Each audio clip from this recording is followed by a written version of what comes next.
Big boss Malayalam season 6 ഒരു മോശം season ആണെന്നൊന്നും എനിക്ക് തോന്നിയിട്ടില്ല. ഇന്ന് വരെ ഉണ്ടായിട്ടുള്ള സീസണുകളിൽ വെച്ച് ഏറ്റവും മികച്ച റേറ്റിംഗ് ഉള്ള ഒരു സീസണാണ് ബിഗ് ബോസ് മലയാളം സീസൺ 6. അത് വളരെ പ്രകടവുമാണ്.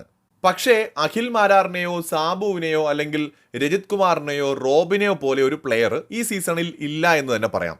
അഖിൽ മാരാറൊക്കെ എന്ന് പറയുന്നത് കപ്പെടുക്കാൻ വേണ്ടി വന്നൊരു പ്ലെയർ അല്ല. അവിടെ വരിക, കുറച്ച് ദിവസം നിൽക്കുക, പോവുക. ഇതിനിടയിൽ പുള്ളി എന്റർടൈൻ ചെയ്യാനായിട്ട് ശ്രമിച്ചിട്ടുണ്ട് ആൾക്കാരെ.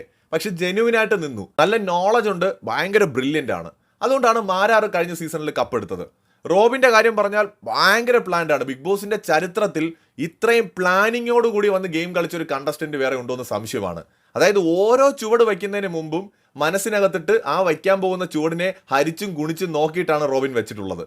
ഓരോ വാക്ക് പറയുമ്പോഴും അളന്നു തൂക്കി പറയാൻ ശ്രമിച്ചിട്ടുണ്ട്. അതുകൊണ്ട് തന്നെ ആ നിയന്ത്രണം കയ്യിൽ നിന്ന് പോയപ്പോഴൊക്കെ റോബിന്റെ കയ്യിൽ നിന്ന് പോയിട്ടുമുണ്ട്. അപ്പോൾ റോബിൻ അത്രയും പ്ലാനിങ്ങോടുകൂടി ഗെയിം കളിച്ചൊരു കണ്ടസ്റ്റന്റ് ആണ് ബിഗ് ബോസ് മലയാളത്തിന്റെ ചരിത്രത്തിൽ. ഡോക്ടർ രജിത് കുമാറിന്റെ കാര്യം പറഞ്ഞാൽ ഓഡിയൻസിന്റെ പൾസറിഞ്ഞ് ഗെയിം കളിച്ചൊരു കണ്ടസ്റ്റന്റ് ഇതുവരെ ഉണ്ടായിട്ടില്ല. ഇങ്ങനെ അമ്മാതിരിയായിട്ട്, അതായത് പുറത്ത് ആളുകൾ എന്ത് ചിന്തിക്കുമെന്ന് അകത്തിരുന്ന് മനക്കണക്ക് കൊണ്ടാണോ അല്ലെങ്കിൽ ജോത്സ്യം പഠിച്ചിട്ടാണോ എന്ന് അറിഞ്ഞൂടാ, മൂപ്പര് വളരെ കൃത്യമായി മനസ്സിലാക്കി ഗെയിം കളിച്ചതുകൊണ്ട് തന്നെ ബാക്കിയുള്ളവരൊക്കെ നിഷ്പ്രഭരായിപ്പോയി. അത് പുള്ളിയുടെ ഗെയിമിന്റെയും ബ്രില്യൻസിന്റെയും ഒക്കെ ഭാഗമാണ്. ബ്രില്യൻ്റ് ആയിരുന്നു, നല്ല നോളജ് ഉണ്ടായിരുന്നു. അതുപോലെ സാബുവിന്റെ കാര്യം പറഞ്ഞു കഴിഞ്ഞാൽ ബിഗ് ബോസ് മലയാളത്തിൽ വന്നിട്ടുള്ളതിൽ വെച്ച് ഏറ്റവും മികച്ചൊരു എന്റർടൈനർ ആയിരുന്നു സാബു. ഭയങ്കര നോളജാണ് ആളിന്. വളരെ സ്മാർട്ടായിട്ട് ഏത് ടോപ്പിക്കിനെ കുറിച്ച് സംസാരിക്കാൻ അറിയാം. അതോടൊപ്പം തന്നെ ഏതൊരു സിറ്റുവേഷനിലും ഡോമിനേറ്റ് ചെയ്ത് നിൽക്കാൻ പറ്റുന്ന ഒരു കഴിവുണ്ട്. ഒരുപാട് പ്രാങ്ക് വീഡിയോകളൊക്കെ ചെയ്ത എക്സ്പീരിയൻസ്, സ്കിറ്റുകളും സിനിമകളിലും ഒക്കെ അഭിനയിച്ച എക്സ്പീരിയൻസ് ഒക്കെ പുള്ളി അവിടെ ഉപയോഗിച്ചിട്ടുണ്ട്. അപ്പോൾ ഭയങ്കര ഒരു എന്റർടൈനർ ആയിരുന്നു. സീസൺ 6 അങ്ങനെ ഒരു പ്ലെയർ ഇല്ല എന്നുള്ളത് വസ്തുതയാണ്. പക്ഷേ ഈ സീസൺ ഇന്നുവരെ ഉള്ള സീസണുകളിൽ വെച്ച് ഏറ്റവും കൂടുതൽ റേറ്റിംഗ് അല്ലെങ്കിൽ TRP ഉള്ള ഒരു സീസണായിട്ട് നമുക്ക് കാണാൻ സാധിക്കും. ഇതൊരു മോശം സീസൺ ആണെന്നുള്ള ഒരു അഭിപ്രായമൊന്നും എനിക്കില്ല. പക്ഷേ ഒരുപാട് വിഷയങ്ങളിൽ നമുക്ക് വിയോജിപ്പുണ്ട്, തീർച്ചയായിട്ടും ഉണ്ട്. അതിപ്പോൾ എല്ലാ സീസണിലും ഉണ്ട്. നമ്മൾ ഈ സീസണിൽ നിൽക്കുന്നതുകൊണ്ട് ഈ സീസണെ കുറിച്ച് സംസാരിക്കുന്നു. കഴിഞ്ഞ സീസണിലും ഇതേ അഭിപ്രായങ്ങൾ അന്ന് ഉയർന്നു വന്നിട്ടുണ്ട്. 4th, 3rd, 2nd ഒക്കെ ഇങ്ങനെയുള്ള പ്രശ്നങ്ങൾ ഉണ്ടായിട്ടുണ്ട്. സോ അതൊക്കെ സ്വാഭാവികമാണ്.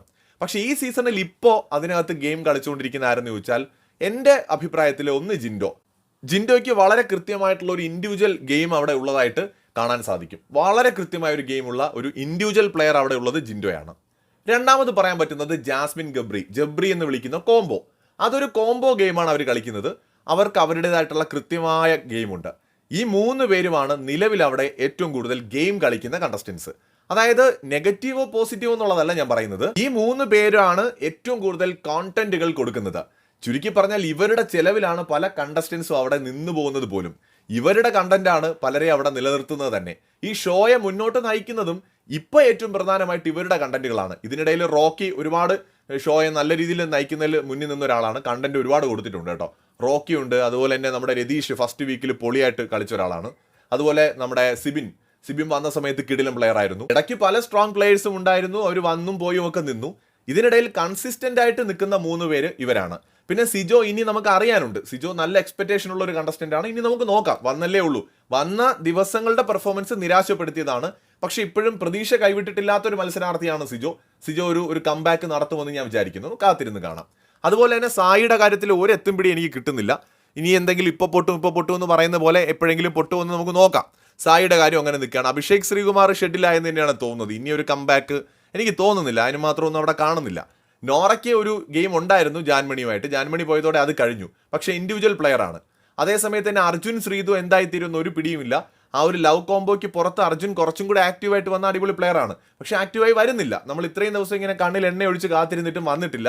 ഇനി 50 ദിവസം കഴിയുമ്പോഴെങ്കിലും വരുമെന്ന് നമുക്ക് നോക്കാം. മുടിയന്റെ കാര്യത്തിൽ ഒരു കാര്യം ഉറപ്പാണ്, ആര് വിചാരിച്ചാലും മാനിപ്പുലേറ്റ് ചെയ്യാൻ പറ്റുന്ന ഒരാളാണ് മുടിയൻ. നിഷ്കുവാണ്. അപ്പോൾ അതുകൊണ്ട് തന്നെ ഒരുപാട് എക്സ്പെക്ടേഷൻസ് ഒന്നും ഇപ്പം എനിക്കില്ല. അഭിഷേക് ഇന്നിപ്പോൾ അവിടെ നിന്ന് പുറത്തു പോവാണ്. അപ്സരയെ സംബന്ധിച്ചിടത്തോളം ജിൻഡോയ്ക്കോ ജാസ്മിനും ഗബ്രിക്കോ ഉള്ളതുപോലെ ഒരു ഇൻഡിവിജ്വൽ ഗെയിം ഇല്ലാത്തതാണ് അപ്സരയുടെ ഏറ്റവും വലിയ പ്രശ്നം. അപ്സര അങ്ങനെ പ്രതികരണ ശേഷിയൊക്കെ ഉണ്ട്, സംസാരിക്കാൻ അറിയാം, ടാസ്കുകളൊക്കെ ചെയ്യും. പക്ഷെ സ്വന്തമായ ഒരു ഗെയിം ഇല്ല. അതുകൊണ്ട് തന്നെ അപ്സരയുടെ കാര്യം എനിക്ക് അറിയില്ല. ഭയങ്കര ഒരു വിന്നിങ് മെറ്റീരിയൽ ആയിട്ട് ഉയർന്നു വരാനുള്ള സാധ്യതയുണ്ടോ എന്ന് സംശയമാണ്. അതുപോലെ തന്നെയാണ് റസ്മിൻ എന്തൊക്കെ പറഞ്ഞാലും ജാസ്മിന്റെയും നോറയുടെയും ഗബ്രിയുടെയും ഒക്കെ നിഴലായിട്ട് തന്നെയാണ് മാറിപ്പോകുന്നത്. ഒരു ഇൻഡിവിജ്വൽ ഗെയിം അവിടെ റസ്മിനില്ല. ശ്രീതു അങ്ങനെ തന്നെയാണ്, ഒരു ഇൻഡിവിജ്വൽ ഗെയിം ഇല്ല. അർജുനുമായിട്ടുള്ള കോംബോ വർക്കൗട്ട് ആയ ചിലപ്പോൾ രക്ഷപ്പെട്ടു പോയേക്കാം. നന്ദനയുടെ കാര്യം അങ്ങനെ തന്നെയാണ്. നന്ദന കണ്ണി കാണുന്ന വിഷയങ്ങളിലൊക്കെ പ്രതികരിക്കേണ്ടതിൽ പ്രതികരിക്കും, അങ്ങനെ അങ്ങ് നിന്ന് പോകുന്നേ ഉള്ളൂ. ഒരു ഇൻഡിവിജ്വൽ ഗെയിം ഇപ്പോഴും ഇല്ല, അല്ലെങ്കിൽ ഏതെങ്കിലും ഒരു ഗെയിം അവിടെ തുടങ്ങി വെച്ചിട്ടില്ല ഇതുവരെ. ശ്രീരേഖയും അങ്ങനെ തന്നെയാണ്. ശ്രീരേഖ ഓരോ സമയത്ത് ഓരോരുത്തരുടെ കൂടെ നിൽക്കും, ഓരോ തരത്തിൽ ഗെയിം മാറ്റിക്കൊണ്ടേയിരിക്കും. പല സ്ത്രീ മത്സരാർത്ഥികളുമായിട്ട് താരതമ്യപ്പെടുത്തുമ്പോൾ ഒരു നെഗറ്റീവ് ഗെയിം ആണെങ്കിൽ കൂടി ശ്രീരേഖ പിന്നെയും കുറച്ചും കൂടെ ഭേദപ്പെട്ട ഒരു ഗെയിം ഉണ്ടെന്ന് തോന്നുന്നു. ജിൻഡോയുടെ കൂടെ പോകുമ്പോൾ ജിൻഡോരൊപ്പം നിൽക്കും, സിജോയുടെ കൂടെ പോയാൽ സിജോരൊപ്പം നിൽക്കും. അങ്ങനെ ഒരു ഗെയിമാണ് അവർ കളിക്കുന്നത്. അറ്റ്ലീസ്റ്റ് അവരത് ട്രൈ ചെയ്യുന്നുണ്ട്, മാനിപ്പുലേറ്റ് ചെയ്യാനൊക്കെ ശ്രമിക്കുന്നുണ്ട്. അപ്പോൾ ഒന്നും ചെയ്യുന്നില്ല എന്ന് പറയാൻ പറ്റില്ല, പിന്നെയും ഒരു ഗെയിം ഉള്ളതായിട്ട് പറയാം. അൻസിബയുടെ കാര്യം, അൻസിബ ചിലപ്പോൾ ഇനി കയറി വരാൻ സാധ്യതയുള്ള ഒരു കണ്ടസ്റ്റന്റ് ആണ്. അൻസിബ, ജാസ്മിൻ ഗബ്രി ഇവർക്കെതിരെ ഗെയിം കളിക്കുകയാണെങ്കിൽ ചിലപ്പോൾ അൻസിബ കയറി വന്നേക്കാം. അതുപോലെ തന്നെ നമ്മുടെ ശരണ്യ ഇങ്ങനെ ഒരു ഇൻഡിവിജ്വൽ ഗെയിം അവിടെ ഇല്ല. ശരണ്യ ഇപ്പോൾ പവർ ടീമിലൊക്കെ ആയതുകൊണ്ട് ആക്റ്റീവ് ആണ്, പക്ഷെ സ്വന്തമായിട്ടൊരു ഗെയിം ഇല്ലാത്തത് തീർച്ചയായും ഈ ഷോയിൽ തുടർന്ന് പോകുമ്പോൾ ബുദ്ധിമുട്ട് തന്നെ ആയിരിക്കും നിലനിന്ന് വരാൻ. അപ്പോൾ അതുകൊണ്ട് ഇപ്പോൾ ഇതാണ് ബിഗ് ബോസിലെ അവസ്ഥ എന്ന് പറയുന്നത്. അപ്പോൾ അതിനകത്തൊരു വിന്നിങ് മെറ്റീരിയൽ എന്ന് പറയാവുന്ന ഈ 50 ദിവസം ആകുമ്പോൾ ടൈറ്റിൽ എടുക്കാൻ ആരാണ് അർഹതയുള്ളതെന്ന് ചോദിച്ചാൽ ഒന്ന് ജിൻഡോ. കാരണം ഈ സീസണിൽ ഉടനീളം ഇത്രയും ദിവസവും നിറഞ്ഞു നിന്നിരുന്ന ഒരു മത്സരാർത്ഥിയാണ്. സ്വന്തമായ ഒരു ഗെയിമുണ്ട്, പ്ലാനിങ്ങുകളുണ്ട്, ടാസ്കുകളിൽ പെർഫോം ചെയ്യുന്നുണ്ട്, മൈൻഡ് ഗെയിം കളിക്കുന്നുണ്ട്, അതോടൊപ്പം തന്നെ അത്യാവശ്യം നന്നായിട്ടൊക്കെ സംസാരിക്കുന്നുണ്ട്. ഓവറാൾ നോക്കുമ്പോൾ ഒരു വിന്നിങ് ചാൻസ് ഉള്ള ഒരു കണ്ടസ്റ്റന്റ് ആണ് നിലവിൽ. 50 ദിവസമൊന്നും ബിഗ് ബോസിനകത്ത് ഒന്നും തീരുമാനിക്കാൻ പറ്റില്ല നമുക്ക്. എന്ത് വേണമെങ്കിലും സംഭവിക്കാം. ചിലപ്പോൾ 70ന്റെ അന്ന് വെട്ടാൻ നിർത്തിയിരിക്കുന്നതായിരിക്കും ഈ ജിൻഡോ. പിടിച്ച് പുറത്താക്കി കളയും എന്തെങ്കിലും കാരണത്തിൽ, അതൊന്നും നമുക്ക് പറയാൻ പറ്റത്തില്ല. ജിൻഡോ കപ്പ് ഉയർത്തുമെന്നൊന്നും ഞാൻ പറയുന്നില്ല, പക്ഷേ അതിനുള്ള യോഗ്യതയും ഞാൻ പറയുന്നില്ല. യോഗ്യത നിർണ്ണയിക്കാൻ നമ്മൾ ആരുമല്ല. പക്ഷെ അർഹതയുണ്ട് ജിൻഡോയ്ക്ക്. കാരണം ജിൻഡോ ഇത്രയും ദിവസം അവിടെ നിന്ന് കണ്ടന്റ് ഉണ്ടാക്കിയ ഒരു കണ്ടസ്റ്റന്റ് ആണ്. ഇനി ജാസ്മിൻ ഗബ്രി കോംബോ ഗെയിമാണ്. ഇതിൽ ഗബ്രിക്ക് പ്രേക്ഷക പിന്തുണ നേടാൻ കഴിഞ്ഞിട്ടില്ല, പക്ഷെ ജാസ്മിന് പ്രേക്ഷക പിന്തുണ നേടാൻ കഴിഞ്ഞിട്ടുണ്ട്. ഇവർ രണ്ടുപേരും നെഗറ്റീവ് ആണെന്ന് അറിഞ്ഞിട്ട് കൂടി അവർ ഗെയിം കളിക്കുന്നുണ്ട്. അവിടെയാണ് പ്രധാനം. സത്യത്തിൽ അവരുടെ ജീവിതം തന്നെ കുട്ടിച്ചോറായിരിക്കുന്ന അവസ്ഥയാണ് പുറത്ത്. അത് നമുക്കറിയാം.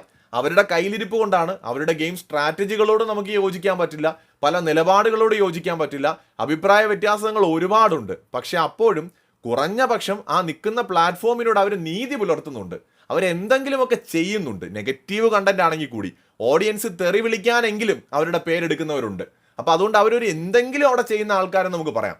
ഈ സീസണിൽ ഉടനീളം ഏറ്റവും കൂടുതൽ ചർച്ചയായ പേരുകളും ഇവരുടേതാണ്. അപ്പോൾ അതുകൊണ്ട് തന്നെ അവരവിടെ എന്തെങ്കിലും ചെയ്യുന്നു എന്ന് നമുക്ക് കാണാൻ സാധിക്കും. അപ്പോൾ ജിൻഡോ കഴിഞ്ഞാൽ പിന്നെ അതിനകത്ത് എന്തെങ്കിലും ചെയ്യുന്ന, കപ്പ് ഉയർത്താൻ അർഹതയുള്ള കണ്ടസ്റ്റൻസ് ഇവരാണ്. ഞാൻ വീണ്ടും പറയുന്നില്ല യോഗ്യതയുണ്ട് എന്ന്. അങ്ങനെ യോഗ്യത നമുക്ക് നിർണ്ണയിക്കാൻ പറ്റില്ല, വ്യത്യസ്തമായ അഭിപ്രായങ്ങളായിരിക്കും ഓരോരുത്തർക്ക്. പക്ഷേ ഈ ഷോയ്ക്കകത്ത് കണ്ടന്റ് ക്രിയേറ്റ് ചെയ്യുന്ന കാര്യത്തിലാണെങ്കിലും അവരുടെ ഇൻവോൾവ്മെന്റ് കൊണ്ടാണെങ്കിലും നമ്മൾ ഏറ്റവും കൂടുതൽ ചർച്ച ചെയ്ത പേരുകളാണ് ജാസ്മിൻ, ഗബ്രി, ജിൻഡോ, ഈ 3 പേരുകൾ.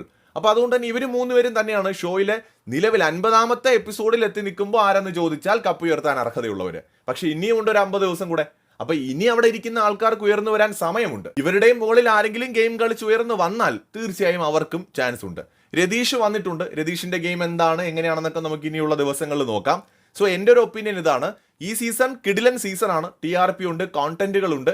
പക്ഷെ ആകെ ഒരു കുഴപ്പം, ഒരു അഖിൽ മാരാറോ, സാബുവോ, അല്ലെങ്കിൽ ഒരു റോബിനോ, ഒരു രജിത് കുമാറോ ഒന്നും തന്നെ ഈ സീസണിൽ ഇല്ല എന്നത് മാത്രമാണ്.